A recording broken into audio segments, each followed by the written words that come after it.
we'll go ahead and call our work session to order. Roll call, please. Here. Here. Here. Here. Here. Invocation. Well, we'll wait, do it when we start the meeting. We're gonna be, approval of minutes from work session and council meeting on July the 28th, 2025. Did everyone have a chance to look over those? Anybody find anything that need to be corrected or anything added? No, look good to me. Okay, next on the agenda is the approval of special call meeting on Tuesday, September the 2nd, 2025 at 12 p.m. for canvassing of election results.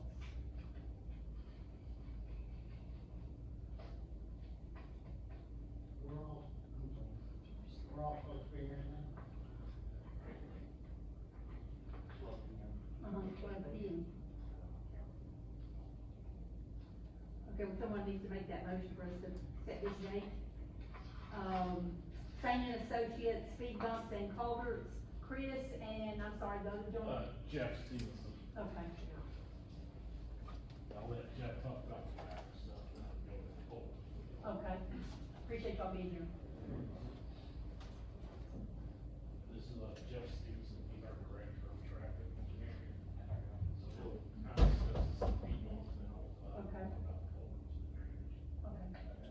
Yes, first, y'all have familiarity with traffic calming, knowing speed bumps and speed tables? Well, really, we're just now starting to investigate this. We called several cities, to find out what their rules and regulations were on speed bumps, what they had in place. And we're finding that most of them don't have anything, in place, and a lot of them don't allow them in their city, that sort of stuff. We're wanting to know, I know there's a big liability to the city if they're not done correctly, if they have to be a certain width and height and all that stuff, so, maybe you can explain that to us and we can start there. Yeah, certainly, and, speed humps are certainly a common form of traffic calming, but there are some other options as well, just depending on the characteristics of the road, the speed. Mayor, we can't hear you. Is your microphone under there? If you'll turn that microphone and turn around so they can hear you, or turn this end to the side.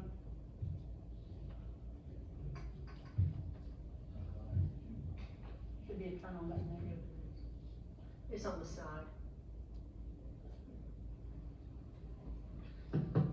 All right, there we go.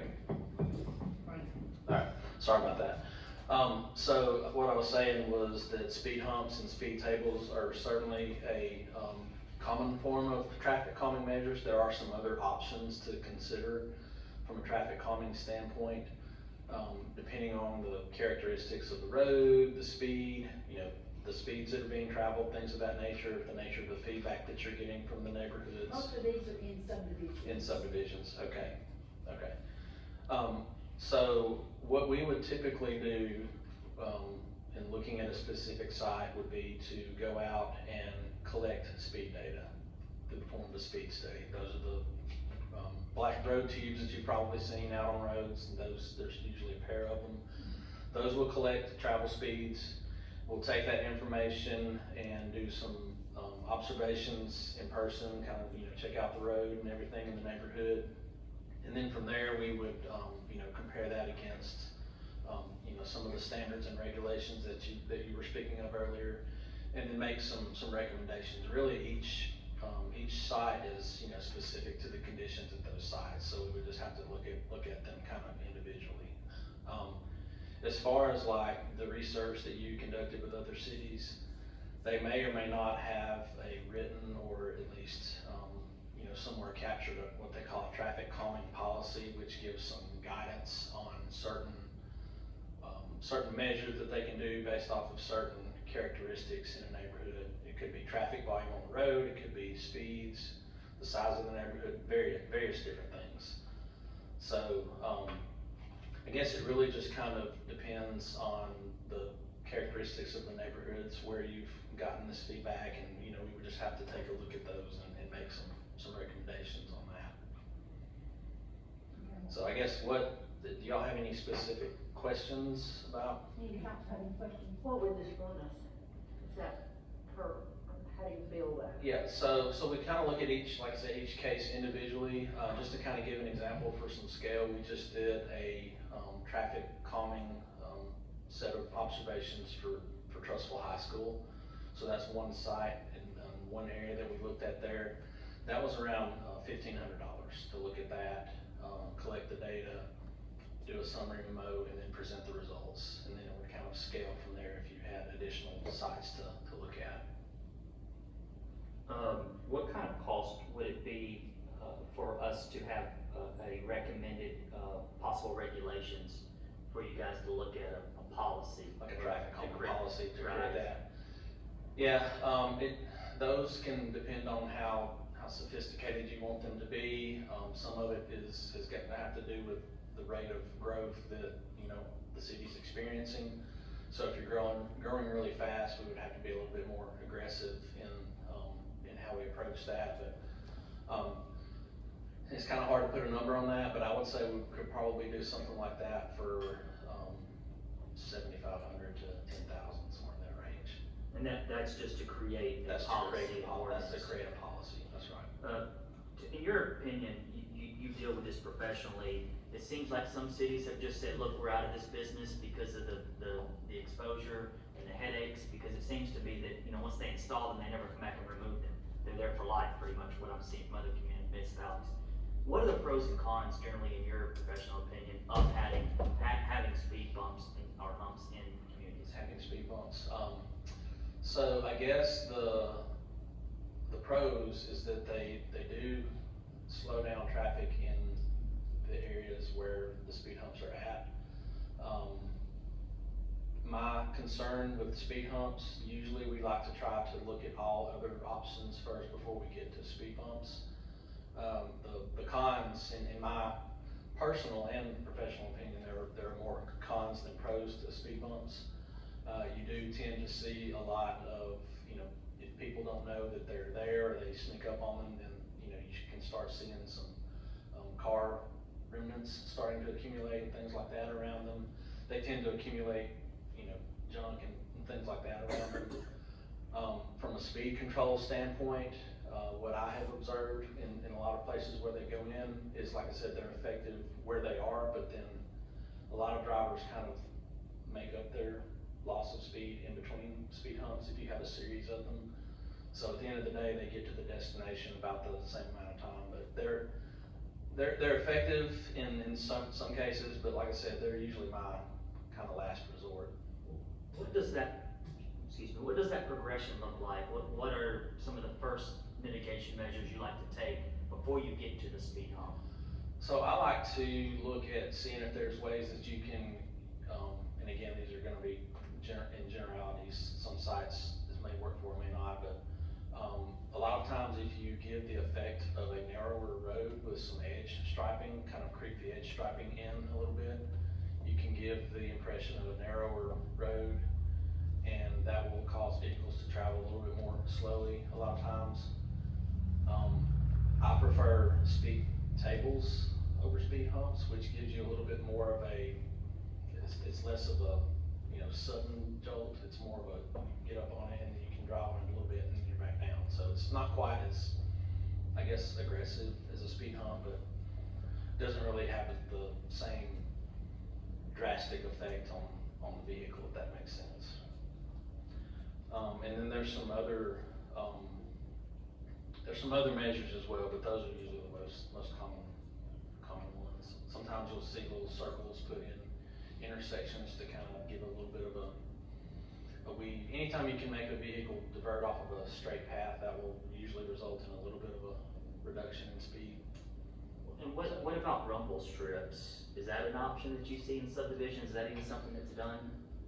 Rumble strips are usually more common when you're approaching an intersection where it kind of sneaks up on you a little bit. So I usually see rumble strips more on higher traffic roads, and then you know, the rumble stripes that are on the side are more for kind of keeping you on the road so you don't drift off the road. But we typically don't see rumble strips as it's more as a speed control. It's more of a, hey, a stop is upcoming or potential stop. Well, one of the what really brought brought this to a head is we know we need to create some type of policy as a city, because we don't have a policy right now. But one of the things that brought this, to the forefront is a subdivision in Hidden Brook, where people are coming through a long straightaway, and they're coming into a subdivision that has bus stops and children playing right at the entrance.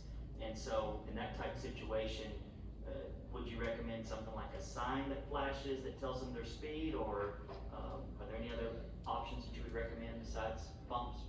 I'd probably have to look at it to get a little bit more familiar with it, just to, recommend something firm there, but I would definitely think you would want something to create some attention to the fact that the road, the context of the area is changing from a roadway into a neighborhood with stops.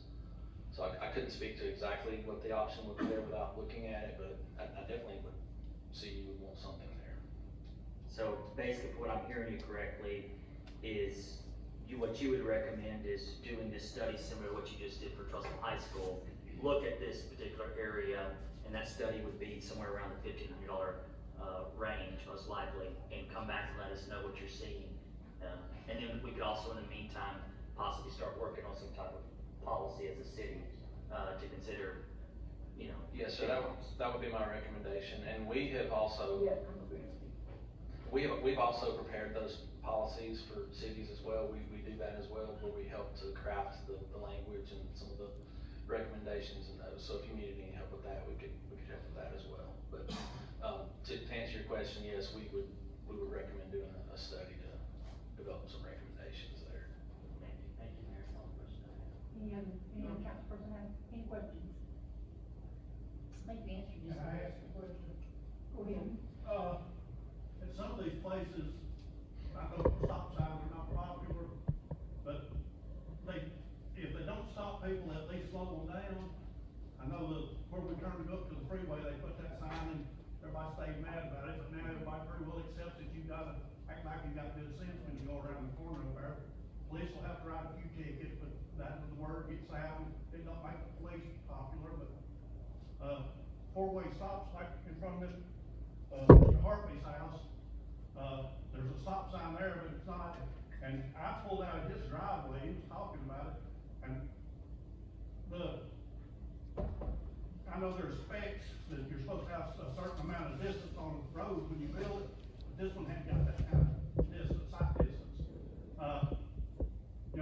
Had a stop sign there, three-way stop, that would be, and enforce it for a while, and people get to where they accept slowing down. And some more places in these subdivisions, the same thing. And even if somebody is running the red light, stop sign, there's a pretty good chance that the other people will be stopping. It just makes everybody more aware whether they're stopping or not. They want to creep through it. Okay. Yeah, we see that a lot where stop signs, I would say that speed control is kind of an added effect from stop signs. Their primary goal is really to, assign right of way at intersections. They're not really intended for speed control. But a lot of times we see them get put in for that purpose. But that would kind of be another one of those where we would try to look at all other measures for speed control. Okay, thank you, appreciate it. Thank you, appreciate your time. Okay, Chris is here, to talk about the culverts. Okay, yeah. That, he went out and looked at. Yeah, I guess, y'all have the cost, our proposals in front of you. I guess on, Rulon Road, surveying on both of them was about 2,500. Our surveyors figured out about a day and a half of field work out there. And then on Rulon Road, the CDs, which will be basically preparing plans, will be $8,500. And that'll basically, we can hand you a package to solicit bids from contractors. And we also included basically us doing the bidding assistance, and then a little construction coordination during it. Basically us doing the bidding is gonna be $3,000, and for us to do construction coordination, we said about $2,000. All this will be done hourly on our existing task order. 16,000. Yeah, total cost for Rulon Road was $16,000, and our And that's now before the work ever gets started, this is just for them to do the things that they need to do before we start, when they get ready to get it out. Yes, and then the total cost on, Cedar Creek was 11.5. If we do both of these projects at the same time, there's, like, the survey, we could probably reduce that cost a little bit, and also, if we do them both at the same time, the bidding and contract and the construction coordination will also be reduced, because we can kind of lump it all in together. Okay. Y'all have any questions for Chris? There's no inspections involved, No, if y'all want inspection, we can do weekly inspection, or we can do daily inspection, it just kind of depends on what the city wants us to do. We have a separate C&I department, and we typically, some of them we do it all the time, or full-time, but I don't know, in this case, if y'all need a full-time inspector. Is this gonna stop all traffic on Rowan and Cedar Creek or? On Route 1 Road, we'll basically have to create a detour, and they'll basically cut the road in half, or they'll cut the road, put the pipe in, and then rebuild the road, and then they'll open it back up to traffic. You know how long that's gonna take? It's usually gonna start that kind of stuff? I mean, just in that rough estimate, how many close? Probably, you're probably talking about a month of a detour. Month? Yeah, I mean, from the time they start construction, get the pipe out, put the new pipe in and rebuild it, we're probably a month to 6 weeks. What about the bid process? I know, how long would you recommend to leave the bid out, and would you bid this as one project or two? It would depend on how the city wants to do it. You probably won't get better bids if you do both projects at the same time. But I don't know, but then you probably have to do, like, Route 1 Road, you have to do that work first, and then they'd have to go over to Cedar Creek and do that work. Right, back to back? Yeah, yeah. How long do you think, like a 6-week window to take bids, 4 weeks, 6 weeks, something like that? I think state law, since this will be over the $100,000 threshold, I know you have to do it, I think it's 3 consecutive weeks. So typically, we tell people it's about a month for bid process. Then you're talking about 2 weeks to do all the bonds and all that paperwork before basically the city can have a contract with the contractor. And that's a pretty aggressive schedule. So then, right now, basically starting in November, that's when you don't want to have to do dirt work or road construction, just because of the weather. So I mean, it may be that we get everything done, and then we go ahead and bid it, get it awarded to a contractor, and then just work with them on setting a schedule to start early spring or middle of spring when the weather turns good. One thing I have learned on other city projects is, putting some type of penalty for, a timeline of people beginning work and continuous work. Would you recommend having something in the bid? Yeah, we typically include liquidated damages in all our bid projects that we work on with all the cities. A lot of that just depends on what the city, since Route 1 Road basically goes a major road in the city, we would probably ask for $1,000 a day if they're late. Any other questions, Chris? Thank you. Okay, Appreciate it. just let us know how you want to proceed, and we can get out here whenever you need us to. Thank you. Okay, Thank you. you. Steve, Dick, John,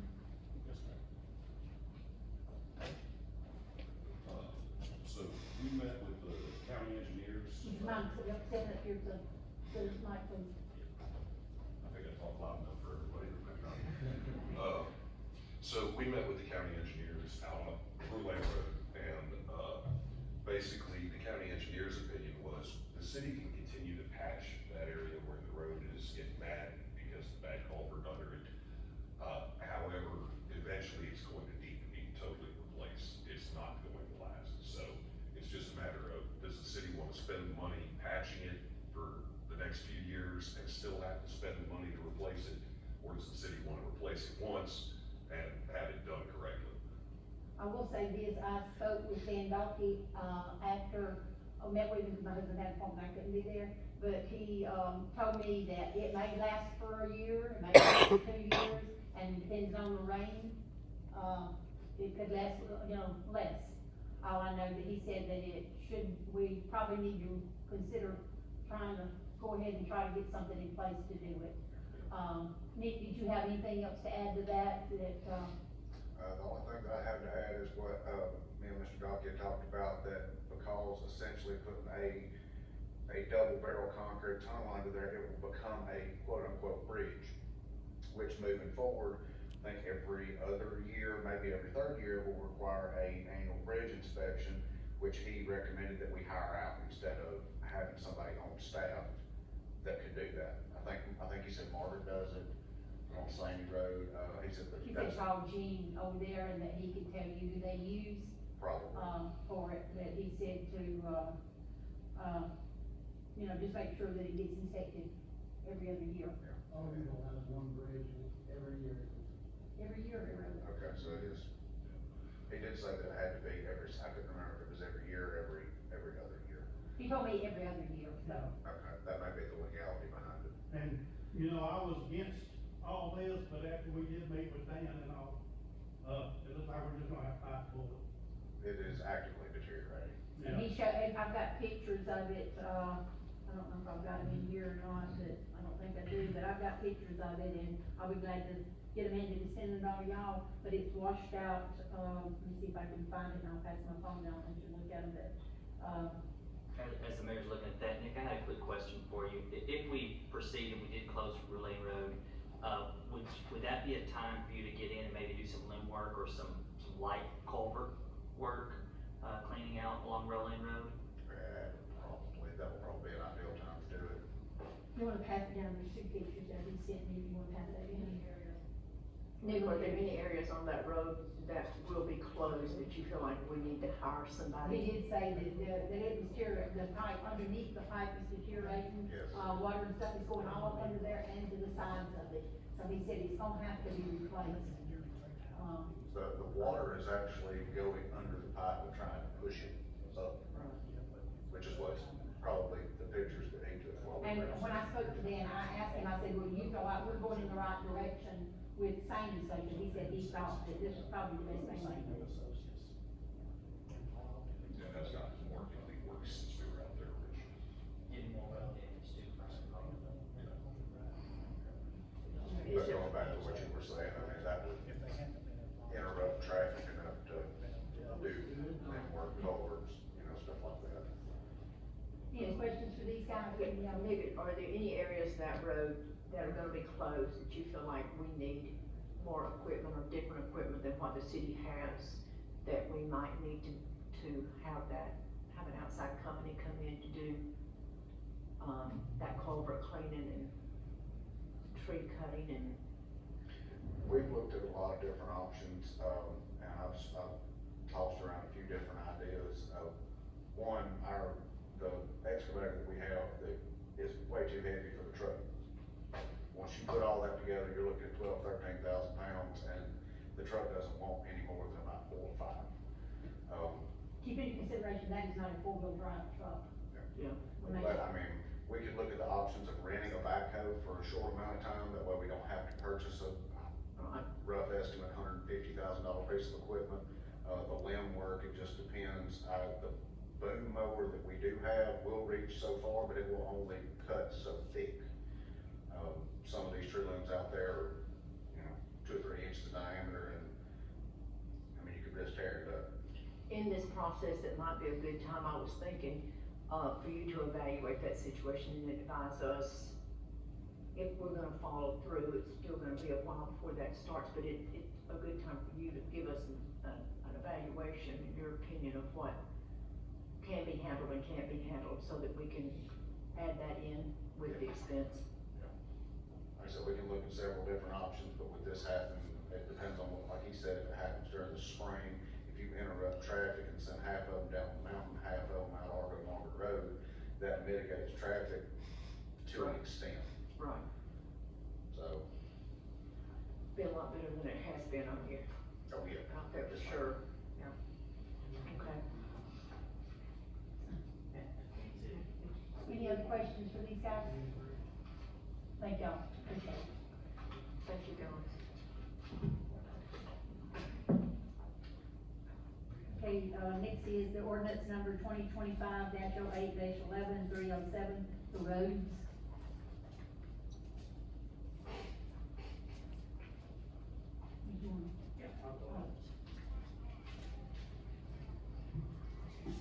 All right, thank you, Mayor. I guess Okay, this is ordinance number 2025-08-11-307. An ordinance declaring certain city streets to be accepted by the city of Argo, Alabama for maintenance. Whereas the city of Argo, Alabama has recently undergone a review of streets accepted by the city for maintenance. Whereas the city has determined that no comprehensive list of these streets accepted for maintenance by the city exists. Whereas the city has determined that formally accepting and confirming those streets accepted for maintenance by the city would benefit the residents of the city and would establish a clear and cohesive list for reference by the residents and future administrations of the city. Now therefore be it ordained by the City Council of the City of Argo, Alabama as follows. Section 1.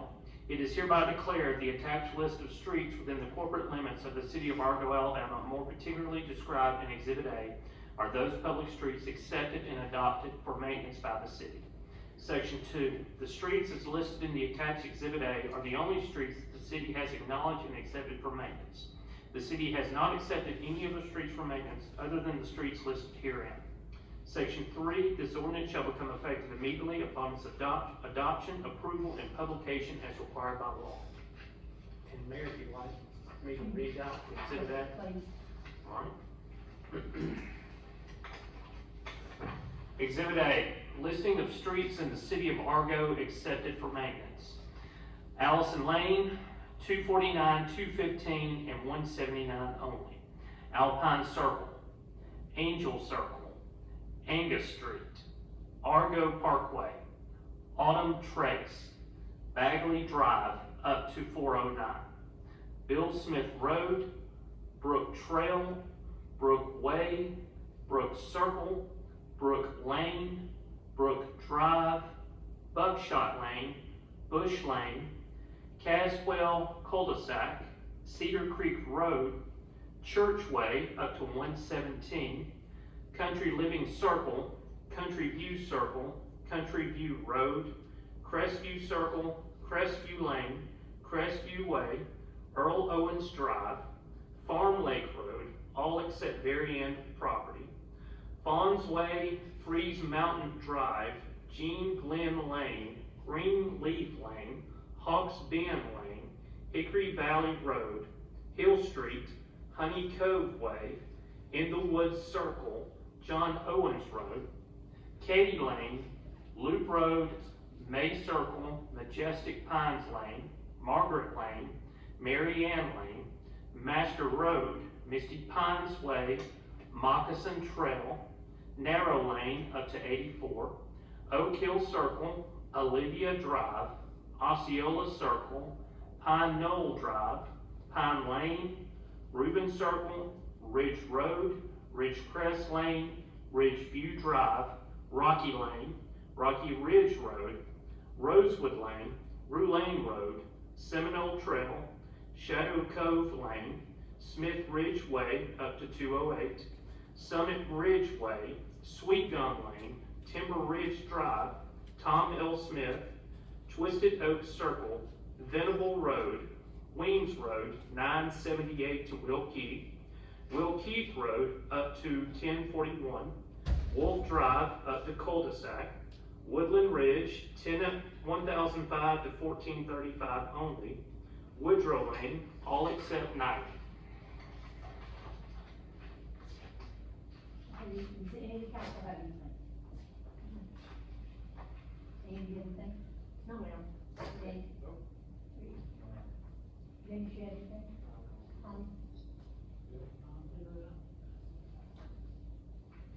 This road list was taken off of a list that was, here when we came in office. So we're just trying to clarify, we could not find an ordinance that was, had been in place. So we're getting, constantly, this ain't in Argo, this isn't Argo's road, or whatever, so now we're trying to clarify as to what roads that the city will maintain. Do we still have that list? Original list? I was gonna say my right name on there or not. Casey's, it's in Casey's office. Casey does it.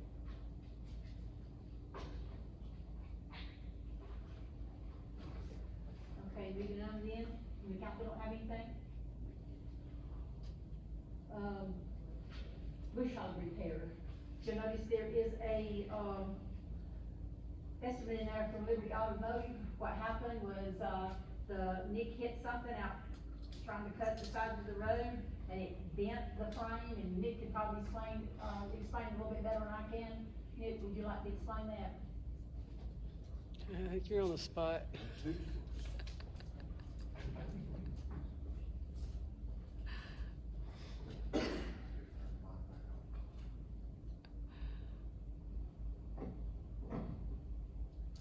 Yes, I was, cutting in the wood circle going up the hill, and there's curbs on both sides, and I'm assuming the corner of the bush hog deck caught one of those concrete edges or a stump or something very solid.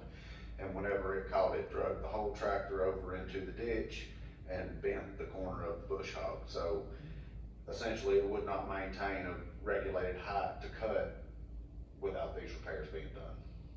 It was trying to dig into the dirt. Yeah, it's already been. Yes, they have been done. It was one of those repairs that the vendor didn't know how much it was gonna cost until they got in there and had to And actively it do was it. an emergency situation, so I would have told him to go ahead and get it fixed, and the council could approve so he could finish doing some work. Thank you, Nick, appreciate it. Appreciate you staying with us. Okay. Next is the park mulch and barrier estimate. If you look in there, there's an estimate in there for $1,756.75. Mayor Pro Tem Brown had asked at the last, meeting, about, Nick putting something around the tables up there, to hold mulch or something. And, after talking to Nick, he said pine straw would not hold up there, it being up there, so, well, you said pine straw before, so we. No, what I'm saying is, you had said, do we have any left up there? And so he went up there and looked at it, and he said that, pine straw and all that stuff is not gonna work up there, so we got an estimate, he got an estimate for the, mulch and for the timber too. So I'm assuming, Nick, that this much mulch is also gonna add something to the playground equipment up there? No, this is just measured for the two 16 by 16 enclosures around the tables that do not have enclosures. 112 40-pound bags? That's what, I told him the area that I had, and I wanted to put it at a 3-inch thickness, and that's the estimate they came up with for a volume. Do you know if this is gonna be brown mulch? That's the same color we got at the playground. It's the same exact mulch from the same exact vendor, yes.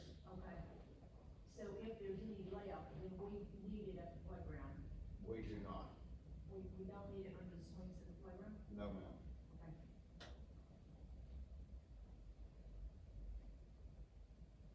Okay, that's what he figured. He did a good job figuring what we needed at the playground when we installed up there, so I trust his judgment. I told him that we were doing You know, you decide what account this is gonna come, if y'all approve this, what account this is gonna come out of.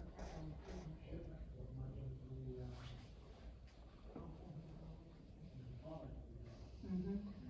That's very example. Yep, you're right. I was fussing about the shipping. Yeah, it is. Will you be able to unload it, Nick? I guess it'll come on a pallet. You be able to unload that? We unloaded it by hand last time, yes.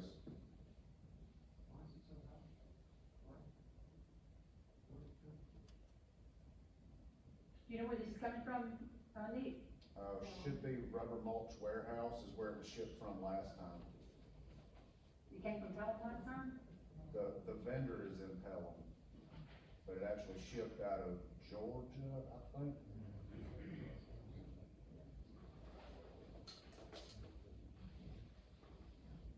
Any other questions?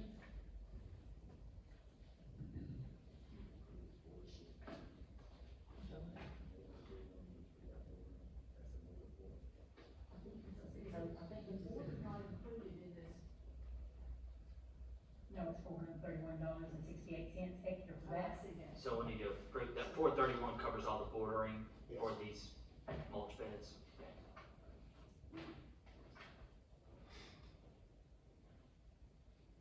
Who makes that motion?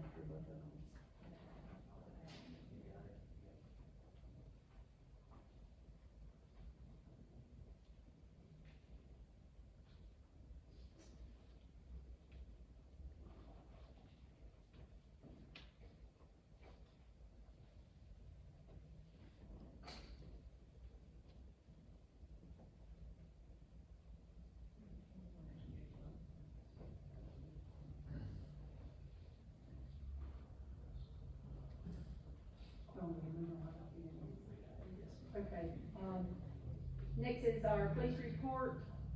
Corporal Davis, you have a report tonight? Yes, ma'am, you wanna do it now or council? I mean, you have anything to add to? I'm Okay, fire report? Okay. Mayor, okay, we also have tonight for our work session, Miss Nancy Miller with the St. Clair County Educational Foundation. She wanted to speak to us tonight, and the agenda had already been sent out.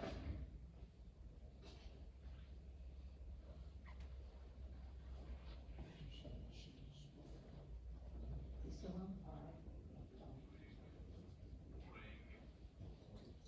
right. I'm Nancy Miller Borg. I represent the St. Clair County Education Foundation. I know many of you up there already. This foundation's been in effect for quite a while. It died, went away, resurrected about 3 years ago. And what I'm asking, I'm sure that, this council is going to be turning over. A lot of you are running, not running, whatever. But to think about, if you're starting on a budget, that we can always use donations from the cities.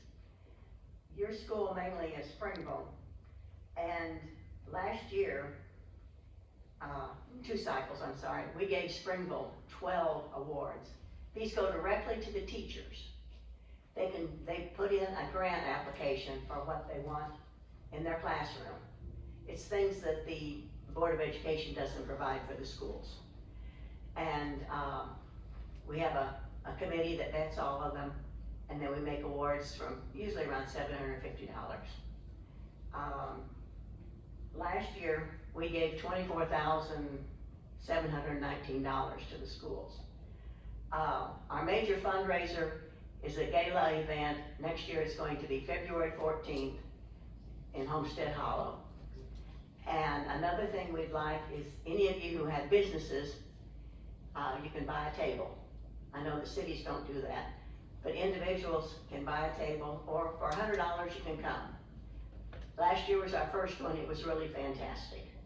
I mean, this group, I can't take credit. This group does a great job. But I'd like for the city to think about, when you're doing a budget, if you would like to make a donation to the foundation that goes for the schools. It's a 501c3 organization. And also, next spring, think about coming to the gala. And, there's nothing to say a group of you can't get together and buy a table. So, and if I get my questions, I'd be glad to answer them. It's just,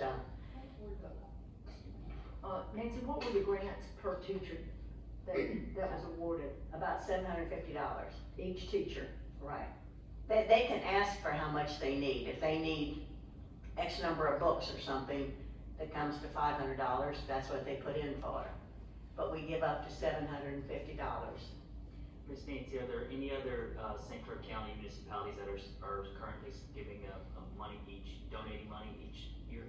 We have just started hitting up the First community. in line? Okay. No, I got 3 that I had to come talk to. I picked my 3. Guess which ones, but anyway, we're talking to all of them. Yeah. And I attended that last year, and it was really a lot of fun. It gives you a chance to dress up, and the entertainment was great, and there were lots of people there. It's a fantastic organization. I would highly recommend that this administration or the next, this is something we can do for our teachers. And it's all of our teachers in St. Clair County. It's phenomenal. What's the price for just one ticket? $100. $100 per person. That includes food.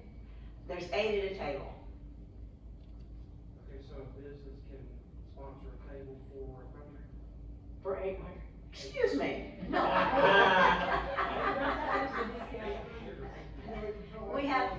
We have several different ranges for tables, like any organization that has a major fundraiser.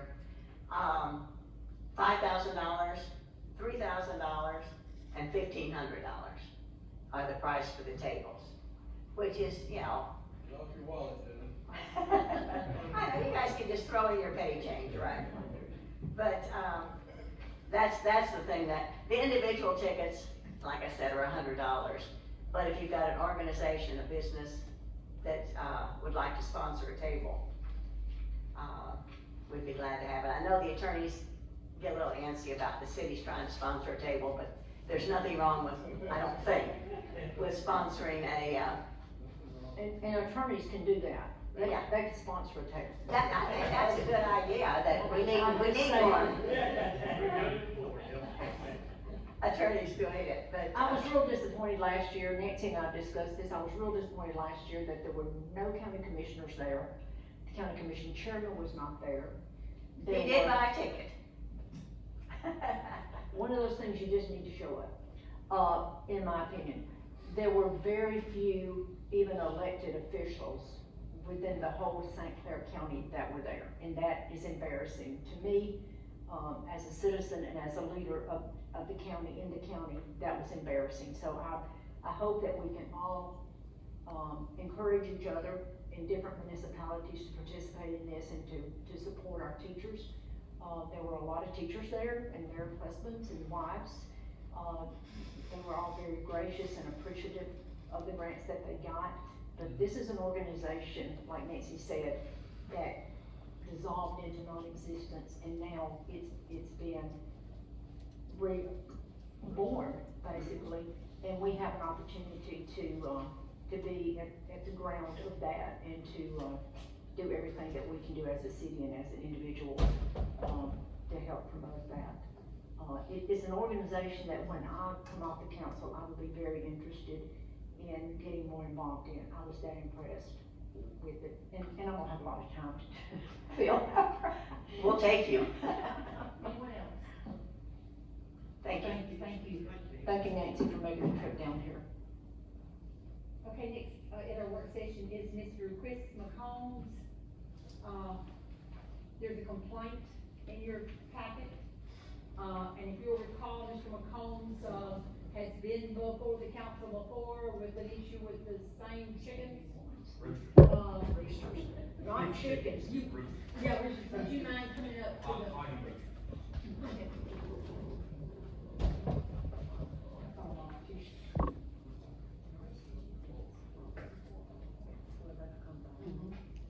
Okay, he lives at, about 1350 Argo Margaret Road. He's gonna explain why he has filled out this, complaint. You'll go ahead. First of all, these people are raising chickens fine. Roosters. Roosters, sorry. Roosters, don't know like that's the right thing to do. First of all, I get home maybe 7, 8 o'clock every night, don't get home 5:30, I'm usually late, but when I do come home, and they're home, they bring the roosters out of their pens. Once they build a big building back there, to keep roosters in every day, they come home, they bring them out, okay? They didn't get a permit to build this building. I didn't have a permit, we didn't have buildings, or building permits when I had my shop built, right? I'm with you. So, Okay, I will stop right there, if you don't mind just a minute. I did send Steve out there, and he said that he felt like the structures had already been there. I drive by there every Saturday, going to the, pick up to the food bank, and I can't tell if it's an old structure, new structure, what, but it looks bigger to me. It is bigger. I work on this every evening, Yeah. every night, It looks bigger to me than what it was. and now we got goats. So we got farm. Has Steve already gone? I believe so, yes, ma'am. Yeah. I was hoping he'd stick around for this. I'm gonna let the attorney speak to this, cause he said he had gotten some, a little bit of information that he might. Do we know what this property is zoned? That was my one question. Residential, right? Yeah, but there are different types of residential zoning. The maps on the wall right there, I'm not sure, I mean, I'm hoping Steve was here, that's the question I would ask. The only question I have is, if it's not zoned rural residential agricultural zone, then at that point, any agricultural uses would be allowed. You know where it's at, Corky? Property. Okay. I'm not sure what it's on. Can you tell, Corky? It's on, what's the range? Rural residential agriculture. Okay, all right. It would be, if it is zoned on that property, and I think, once we confirm that agricultural uses or uses permitted subject to supplemental use regulations. The supplemental use regulations essentially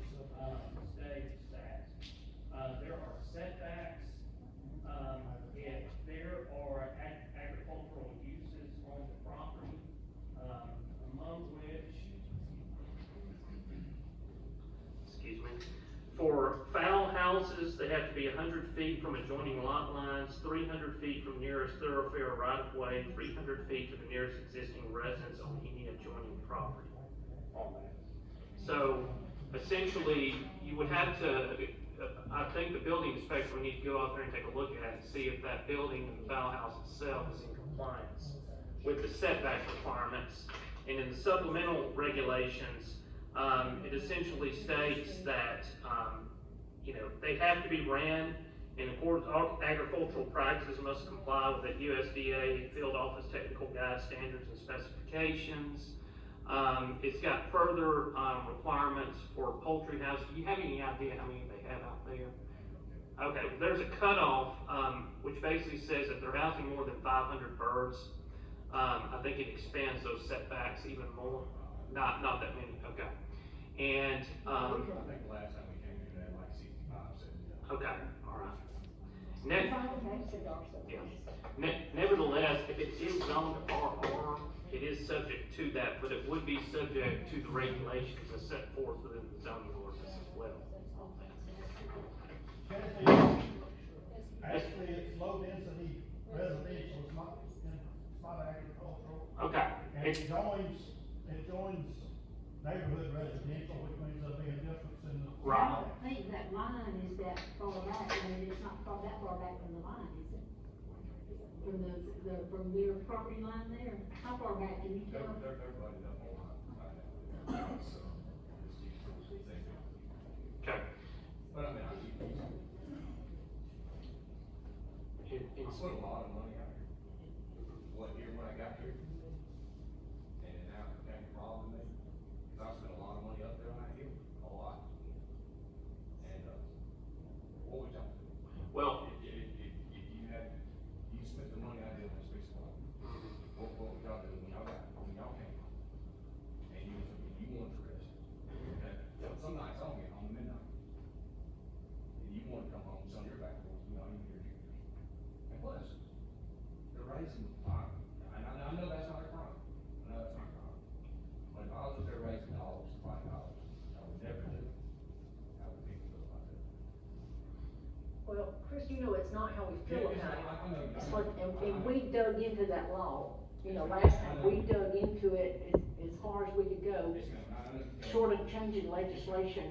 Yes, ma'am, I know. And I'll be honest with you, when the property owner came, I thought the problem had been taken care of. At that And I time it tried to was. call him several times. So what happened, after that happened, came back again, came back twice, and they told you they were raising the bottom twice. Then they come back here and they start building the buildings, so the houses get pushed, so they can continue. my suggestion is, let's figure out what this particular parcel is zoned. If it's not zoned RR, then I'm pretty sure the agricultural uses like the roosters, the goats, things of that nature would not be allowed, on that parcel. And the building inspector has the authority in the zoning ordinance to go out there and cite him for a violation. He's been out there, did he meet with you? I live in my property. Okay. From what I understand, he's been out there and they won't answer. They want us to. No, he's been out there 3 or 4 times to get someone to the door, but they won't come to the door. But, it's like Chesley's saying, if they're violating that by the way they're zoned, then we can have them brought in. This property belongs to Mr. Knight. They're renting the property. No, they don't.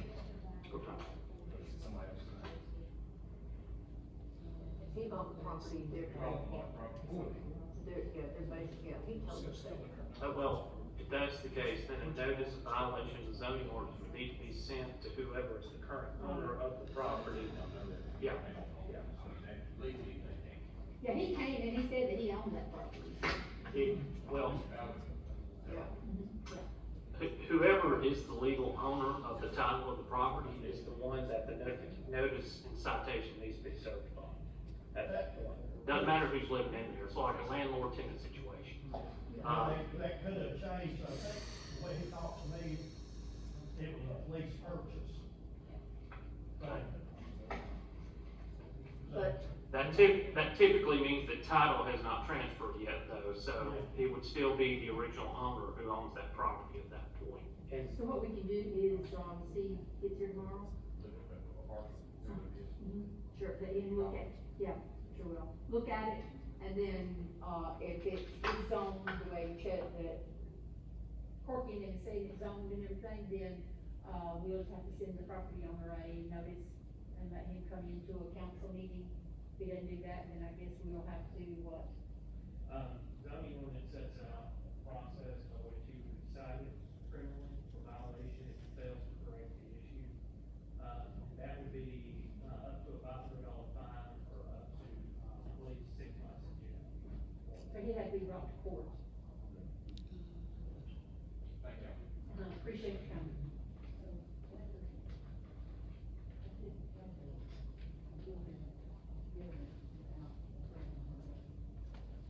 But it has to be a certain size. It has to be over 200, it has to be over 200 square foot. It's over 200 square foot. Yeah.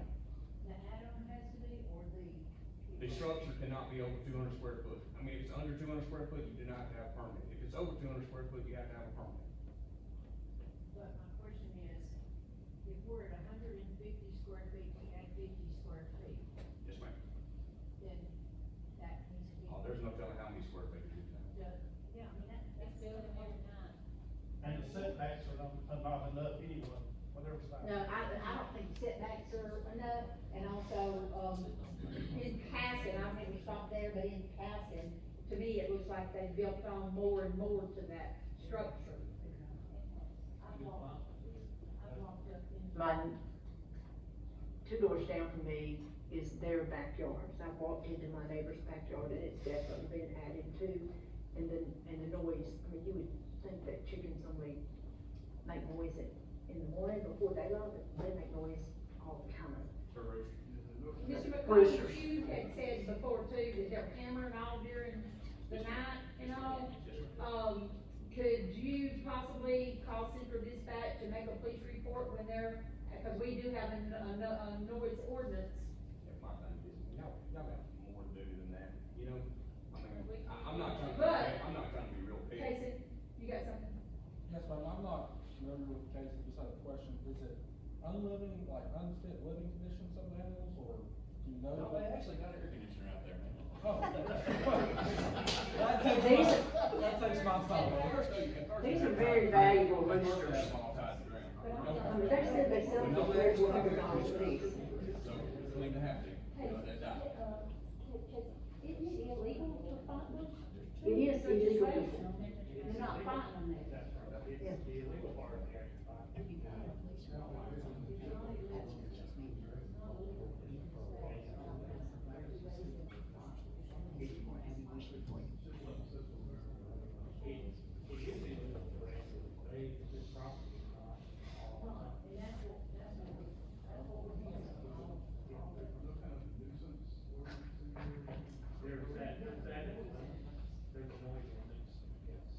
After 10 o'clock, there is.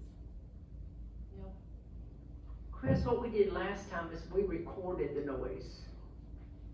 Yeah. I recorded the noise and brought it for everybody to hear, because you can't get people to understand how loud it is and how bad it is if they don't hear it. So the last 3 nights, or last 3 days, I get up, there's roosters in my backyard. Yeah. These are roosters. We will start out by having Steve go out there and look at that and check with the ordinance thing, and then, probably send a letter to the property owner. And call Peter, I'm sorry, what? and call Peter. I saw him.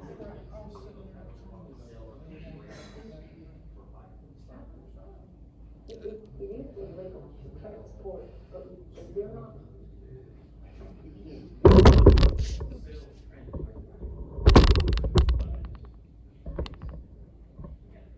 Yeah. And it's hard, we can't get anybody to come. I mean, they admitted it, but. Okay, is there anything else on this? Did you have anything else, Mr. McCollum? Thank you. Dan, did you have something? Okay, also invoice from Central Dispatch, and I want to make you aware that they had gone up 5%. Last year, we paid $49,885.69. This year, they're asking, that's what, they're asking $2,375.51 more. A total of what, with the increase, do you We're have not that? correct on this, Amanda, was the total bill for with the 2%, $49,885.69. Okay, cause it was 47 something last year, so a total will be $49,885.69. That's a 5% increase, increased it. We don't have to approve that. No, I just wanna make y'all aware, Okay. aware that whoever We does don't the have no budget, option. whoever does the We don't budget, have- whether the new administration or we, matter of fact, Amanda's fixing to start getting numbers together. And then, after the election, if they want, if the new people coming in wants us to try to help with the budget, that's fine, if they wanna do their own budget, you know. Well, some of, we can do one, and then if they wanna change it, they can. That's what we did. That's the way it normally is done. My understanding is that, yeah, they can modify it. Common Yeah, courtesy. they can. I don't have anything else, other than some announcements at when we start the regular council meeting. Does the council have anything? No. Everybody wears all the meeting, that's the way. Or fire. I'm sure we were gonna do that. Services tomorrow. Yes.